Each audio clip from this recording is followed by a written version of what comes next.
सभी को BPSC teacher live पर वेलकम है। Today I am here to solve some important question of chapter electricity class 10th which is helpful to next CBSE board exam 2025 and 26. Students, first question is the SI unit of electric charge is. Electric charge का SI unit क्या होता है? तो SI unit electric charge का होता है Coulomb's. तो question number first का सही आंसर है सी, कूलम। कूलम। नेक्स्ट अगर बात करेंगे हम लोग अदर ऑप्शंस के, तो अदर ऑप्शन में क्या है आपका? बोल्ट। बोल्ट होता है इसका पोटेंशियल डिफरेंस का। एम्पियर करंट का होता है। टेस्ला मैग्नेटिक फील्ड का होता है। Next question, question number 2, by convention the charge on a glass rod that has been rubbed with the silk is called. आप याद रखिएगा, जब एक ग्लास रॉड को किस पे, सिल्क पे रब किया जाता है तो उस पर कैसा चार्ज आता है? पॉजिटिव चार्ज आता है। यही जब एक एबोनाइट रॉड को जब सिल्क पे रब किया जाता है तो एबोनाइट रॉड पे कैसा चार्ज आता है? निगेटिव चार्ज आता है। तो क्वेश्चन नंबर 2 का सही उत्तर हो जाएगा पॉजिटिव चार्ज। जब किसी ग्लास रॉड को सिल्क पे रगड़ किया जाता है तो उस पर पॉजिटिव चार्ज होता है। Option number A is correct for question number 2। Next question, question number 3, two charge body having equal potential are connected through a conducting wire. In this case, current will flow, current will not flow. Cannot say current will flow if a resistor is also connected. इस question का सही answer होगा current will not flow. कैसे होगा student? आप ध्यान दीजिएगा। हम जानते हैं कि करंट हमेशा पोटेंशियल डिफरेंस की वजह से फ्लो होता है। यहाँ पे we have two conductor A and conductor B having same potential difference भी। There is no current between flow them because the potential difference between two conductor having same. तो question number 3 का सही उत्तर हो जाएगा option number B, current will not flow. Next question है question number 4, the potential difference between the two terminal can be measured by. तो किसी भी दो टर्मिनल के बीच, पॉजिटिव और निगेटिव टर्मिनल्स के बीच वोल्ट मीटर से हम लोग क्या करते हैं? पोटेंशियल डिफरेंस को मेजर करते हैं। क्वेश्चन नंबर 4 का सही उत्तर हो जाएगा ऑप्शन नंबर बी, अ वोल्ट मीटर। नेक्स्ट ऑप्शन की बात करेंगे तो करंट के लिए हम लोग क्या करते हैं? अमीटर का यूज करते हैं। करंट के लिए हो गया ammeter. And ohm meter, ohm meter is a SI unit of resistivity. क्या होता है? रजिस्टिविटी का एसआई यूनिट होता है। नेक्स्ट ऑप्शन की बात कर लेंगे तो option number D, rheostat. Rheostat क्या होता है? Variable resistance. क्या होता है? वेरिएबल रजिस्टेंस को हम लोग बोलते हैं रिहोस्टेट। नेक्स्ट क्वेश्चन है question number 5, the net charge flowing through a cross section of a conductor in unit time is called. तो यूनिट टाइम में नेट करंट, अगर एक करंट एम्पियर करंट फ्लो हो रहा है तो हम जानते हैं कि करंट इज इक्वल टू क्या होता है? Charge upon time. अगर चार्ज की वैल्यू ले लेंगे 1 coulomb, time is equal to ले लेंगे 1 ampere, then current I is equal to क्या हो जाएगा? 1 ampere. So the net charge flowing through a cross section of a conductor in unit time is called a ampere. क्या बोलते हैं? Ampere. Question number 5 का सही उत्तर हो जाएगा अ एम्पियर। नेक्स्ट क्वेश्चन है question number 6, which of the following correctly represent the relationship among charge, potential difference and work done. तो स्टूडेंट, हम जानते हैं कि पोटेंशियल डिफरेंस को हम लोग 2 पॉइंट के बीच कैसे डिफाइन करते हैं। सपोज कर लीजिए एक पॉइंट ए है, दूसरा पॉइंट क्या है? बी है। इसके बीच का पोटेंशियल डिफरेंस क्या होगा? किसी भी चार्ज क्यू को एक पॉइंट से दूसरे पॉइंट में मूव कराने में जितना वर्क डन होता है, क्या होता है? जितना वर्क डन होता है, और उस चार्ज के रेशियो को हम लोग क्या बोलते हैं? पोटेंशियल डिफरेंस बोलते हैं, जिसको हम लोग वी से रिप्रेजेंट करते हैं। और इसका ऐसा ही मात्रा क्या होता है? बोल्ट। क्या होता है? बोल्ट होता है। इसको भी ध्यान दीजिएगा। तो क्वेश्चन नंबर 6 का सही उत्तर हो जाएगा आपका V is equal to W by Q. Option number D, V is equal to W by Q. Next question है question number 7, the voltmeter is always connected in. इसको समझिएगा। तो जैसे मान लीजिए ये कोई रजिस्टेंस है ऐसे, तो वोल्ट मीटर को हमेशा क्या लगते हैं हम लोग यहाँ पे हमेशा इसको पैरेलल में लगाते हैं। पैरेलल में लगाने का रीज़न क्या होता है कि वोल्ट मीटर का जो रजिस्टेंस होता है बहुत हाई होता है। तो इसको ध्यान दीजिएगा। क्वेश्चन आपसे पूछ सकता है कि वोल्ट मीटर को हम लोग पैरेलल में क्यों यूज करते हैं? Because it resistance has high resistance, so it is connected in a parallel with circuit. Next question है question number 7, question number 8, how many electron will be there in a 1.6 coulomb charges. तो ऐसे question को करने के लिए as we know that quantization of charges q is equals to n into e, where n is the number of electron and e is the charge on electron, whose value is 1.6 into 10 to power minus 19 coulomb. We put q is equals to 1.6, then we get 1.6 1 में कर जाएगा n is equals to 10 to power 19 electrons. तो कितना हो जाएगा इसका answer? Question number 8 का option number C is the correct for question number 8. 10 to power 19 coulomb, यानी 1.6 कूलम में कितना चार्ज कितना इलेक्ट्रॉन्स हो गए? 10 टू पावर 19 इलेक्ट्रॉन्स होंगे. Question number 9, according to Ohm's law the resistance increases with the increases in current, the resistance increases with the increases in voltage, the current increases with the increases in voltage, the resistance and current both increases with increases in voltage. Next question है, तो इसको देखते हैं. According to Ohm's law हम जानते हैं कि ohms ने क्या बोला था, किसी भी कंडक्टर में अगर उसका फिजिकल कैरेक्टरिस्टिक्स रिमेन्स रहे, सेम रहे, तो उस केस में क्या होगा, उसमें फ्लो होने वाला जो करंट होगा आई, वो वोल्टेज के क्या होगा, डायरेक्टली प्रोपोर्शनल होगा. यहाँ से निकालेंगे तो V इज इक्वल्स टू क्या हो जाएगा, आई इंटू आर. अगर यहाँ से आर के वैल्यू निकालेंगे तो V बाई आई हो जाएगा. यहाँ से देखेंगे हम लोग तो रजिस्टेंस वोल्टेज के डायरेक्टली प्रोपोर्शनल है, बट करंट के इन्वर्सली प्रोपोर्शनल है. अगर वोल्टेज की वैल्यू बढ़ेगा तो करंट के वैल्यू क्या हो जाएगा, बढ़ेगा. रजिस्टेंस की वैल्यू भी क्या होगा, बढ़ेगा. लेकिन अगर रजिस्टेंस की वैल्यू बढ़ेगा तो करंट की वैल्यू घट जाएगा. तो नेक्स्ट इसमें क्या हो जाएगा, the resistance increases with increases in current, the resistance increases with increases in voltage, the current increases with increase in the voltage. तो इस क्वेश्चन का the resistance and current both increases with increase in voltage, इस question का सही उत्तर हो जाएगा option number D. Resistance and current दोनों क्या होता है, वोल्टेज को बढ़ाने पे इंक्रीज होता है according to Ohm's law. Next question, question number 10, a voltmeter use to measure. अभी हमने प्रीवियस क्वेश्चन में डिस्कस किया था कि वोल्ट मीटर एक ऐसा डिवाइस है जिसका यूज हम लोग पोटेंशियल डिफरेंस टर्मिनल, दो टर्मिनल के बीच पोटेंशियल डिफरेंस को मेजर करने के लिए यूज करते हैं. तो वोल्ट मीटर किसके लिए हो जाएगा, क्वेश्चन नंबर 10 का सही उत्तर हो जाएगा आपका potential difference, option number A. Other option की बात करेंगे तो इलेक्ट्रिक करंट को मेजर करने के लिए हम लोग इसका यूज़ करते हैं, अमीटर का यूज करते हैं. एक चीज़ यहाँ पे ध्यान दीजिएगा स्टूडेंट, अमीटर को हमेशा किस में लगाते हैं, सीरीज में लगाते हैं. सीरीज में इसलिए लगाते हैं क्योंकि अमीटर का रजिस्टेंस बहुत लो होता है. अगर आइडियल रजिस्टेंस की बात करेंगे तो आइडियल रजिस्टेंस का जो आइडियल अमीटर का जो रजिस्टेंस होता है वो जीरो होता है, और आइडियल वोल्ट मीटर का जो रजिस्टेंस होता है वो क्या होता है, इन्फिनिटी होता है. इसको ध्यान दीजिएगा, ये बहुत इंपॉर्टेंट प्रश्न है. Next question, question number 11, on which of the following no plus और minus sign is mark.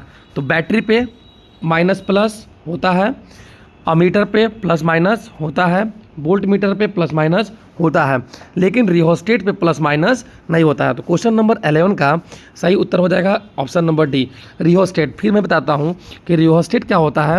Variable resistance को हम लोग बोलते हैं रियोस्टेट. ऐसा डिवाइस होता है जिसमें हम लोग क्या करते हैं, रजिस्टेंसर को वेरी करा के करंट को वेरी करा सकते हैं. तो इसको ध्यान दीजिएगा, register is a device which is used to change the current without changing its voltage. Next question, question number 12, galvanometer is used.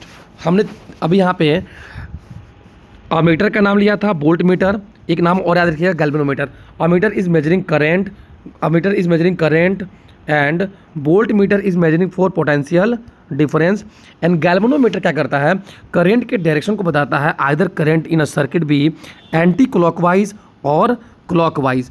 तो इसको ध्यान रखिएगा, galvanometer is a device which is use to measure the direction of the current. Question number 12 का सही उत्तर हो जाएगा to detect the direction of the current. Next question है question number 13, electrical resistivity of any given metallic wire depends on. तो resistivity किस पे depend करता है, इसको ध्यान देंगे हम लोग. तो रजिस्टिविटी आपका डिपेंड किस पे करता है, रजिस्टिविटी डिपेंड करता है आपका दो फैक्टर पे, मेनली रो डिपेंड करेगा दो फैक्टर पे. फर्स्ट फैक्टर हो जाएगा आपका टेम्परेचर और दूसरा क्या हो जाएगा, नेचर ऑफ मटेरियल. इसके अलावा एक चीज़ ध्यान दीजिएगा, किसी भी कंडक्टर की रजिस्टिविटी, किसी भी मटेरियल की रजिस्टिविटी टेम्परेचर और नेचर के अलावा डायमेंशन पे डिपेंड नहीं करता है. लेंथ पे डिपेंड नहीं करेगा, एरिया पे डिपेंड नहीं करेगा. इसको ध्यान दीजिएगा. तो क्वेश्चन नंबर 13 का सही उत्तर हो जाएगा nature of the material, nature of material यानी किसी भी मटेरियल की रजिस्टिविटी उसके नेचर पर डिपेंड करता है और टेम्परेचर पर डिपेंड करता है। यहाँ पे ऑप्शन के अकॉर्डिंग क्वेश्चन नंबर 13 का सही उत्तर हो जाएगा option number C, nature of material. Next question है question number 14, when electric current is passed electron move from. जब किसी भी रेजिस्टेंस में अगर हम लोग इलेक्ट्रिक करंट पास कराते हैं तो वो इलेक्ट्रिक करंट किसकी वजह से होगा, बैटरी की वजह से पास होगा। तो हमेशा इलेक्ट्रिक करंट क्या होगा, बैटरी के, अगर ये बैटरी का टर्मिनल दिखाया गया पॉजिटिव नेगेटिव, तो इलेक्ट्रिक करंट हमेशा क्या होगा आपका, कहाँ से फ्लो होगा, हमेशा negative to positive terminal flow होता है। इलेक्ट्रॉन्स हमेशा कहाँ से कहाँ फ्लो होगा, negative to positive terminal flow होगा, जबकि करंट इसके जस्ट अपोजिट में फ्लो होगा, हमेशा positive terminal to negative terminal. तो याद रखिएगा electron negative to positive, current कहाँ से हो जाएगा, पॉजिटिव टू नेगेटिव। तो इस क्वेश्चन का सही उत्तर हो जाएगा option number when electric current is pass through the electron move from the lower potential to higher potential, lower potential to higher potential. Question number 14 का सही उत्तर हो जाएगा option number B. Next question है question number 15, when which of the following gases are filled in a electric bulb. Electric bulb में कौन सा gas fill होता है, आर्गन और nitrogen, option number D. Question number 15 का सही उत्तर होगा आर्गन एंड नाइट्रोजन। इस नाइट्रोजन का यूज हम लोग चिप्स के पैकेट में भी ये फिल होता है क्योंकि ये नॉन रिएक्टिव गैस होता है जो उसको मॉइस्चराइज होने से बचाता है। आर्गन भी नॉन रिएक्टिव गैस है, इसलिए इसको बल्ब में हम लोग फिल करते हैं। ऑक्सीजन को फिल करेंगे तो ऑक्सीडाइज होकर उसका फिलेमेंट क्या होगा, जल जाता है, इसलिए नॉन रिएक्टिव गैस आर्गन और नाइट्रोजन का यूज किया जाता है। क्वेश्चन नंबर 15 का सही उत्तर हो गया option number D. Next question है question number 16, 1 millivolt is equal to 10 volt, 1000 volt, 10 to power minus 3 volt, 10 to power minus 6 volt. तो स्टूडेंट इसको ध्यान दीजिएगा, बार बार मैं लिखवाता हूँ। मिली अगर पूछे तो 10 to power minus 3, अगर माइक्रो पूछे तो 10 to power minus 6, अगर नैनो पूछे न से नैनो न से 9, 10 to power minus 9, अगर आपसे पीको पूछे तो 10 to power minus 12। तो इस क्वेश्चन में क्या पूछा हुआ है, इस क्वेश्चन में पूछा है आपसे कि 1 मिलीमीटर में कितना वोल्ट होता है, तो 1 मिलीमीटर में कितना हो जाएगा, 10 to power minus 3। Question number 16 का सही उत्तर हो जाएगा option number C, 10 to power minus 3 volt. Next question है question number 17, electric potential is a. Electric potential इसके पास डायरेक्शन नहीं होता है, इसके पास सिर्फ क्या होता है, मैग्नीट्यूड होता है। तो हम जानते हैं कि जिस फिजिकल क्वांटिटी के पास ओनली मैग्नीट्यूड होता है उसको रिप्रेजेंट करने के लिए मैग्नीट्यूड की रिक्वायरमेंट होती है, वो क्या होता है, स्केलर क्वांटिटी होता है। तो इलेक्ट्रिक पोटेंशियल क्या हो जाएगा, स्केलर क्वांटिटी। क्वेश्चन नंबर 17 का सही उत्तर हो जाएगा scalar quantity, option number A. Next question है question number 18, piece of wire of resistance R is cut into 5 equal parts. These parts are then connected in a parallel. If the equivalent resistance of this combination is R, then ratio of R by R. तो question समझते हैं इसको हम लोग। Question क्या बोल रहा है कि एक तार है ऐसे, इसको 5 इक्वल पार्ट में कट कर दिया गया है। 1 पार्ट, 2 पार्ट, 3 पार्ट, 4, 1 2 3 4 और एक 5 पार्ट। हर एक का रेजिस्टेंस कितना हो जाएगा, R by 5, R by 5, R by 5, R by 5, R by 5। इसको फिर क्या लगा दिया, पैरेलल में लगा दिया गया। तो 1/R इज इक्वल्स टू क्या हो जाएगा यहाँ से, 1/R1 प्लस 1/R2 प्लस इतना।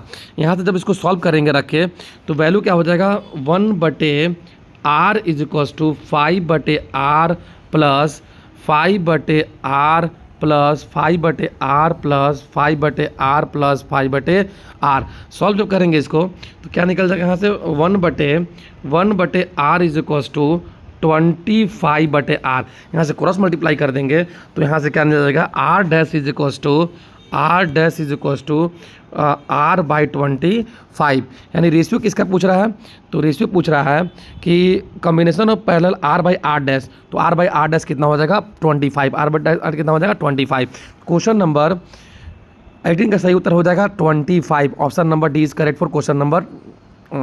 नेक्स्ट क्वेश्चन है question number 19, what is the maximum resistance which can be made using 5 resistance each of 1/5 ohm.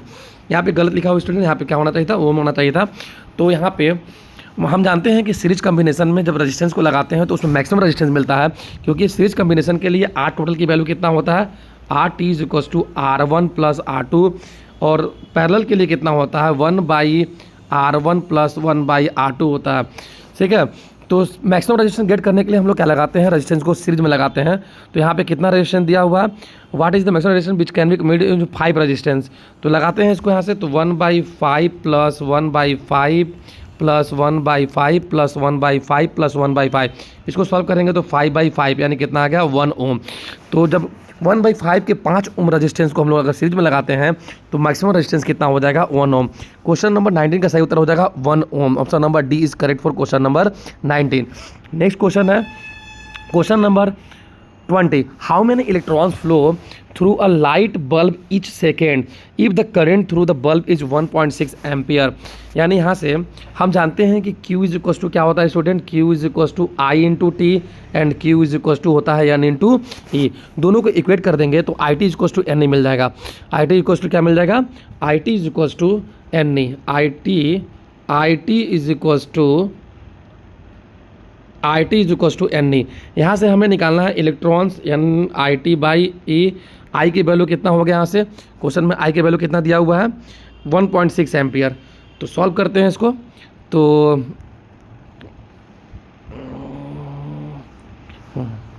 यहाँ से n is equals to I 1.6 into time 1 second upon number of electron आपको निकालना है। Charge on electron कितना होता है 1.6 into 10⁻⁻⁹ coulomb.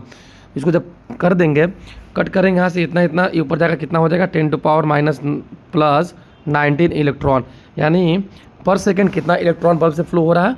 तो option number इसका सही उत्तर हो जाएगा 10⁻⁻19 इलेक्ट्रॉन्स पर सेकेंड उस इलेक्ट्रॉन फिलामेंट से फ्लो हो रहा है।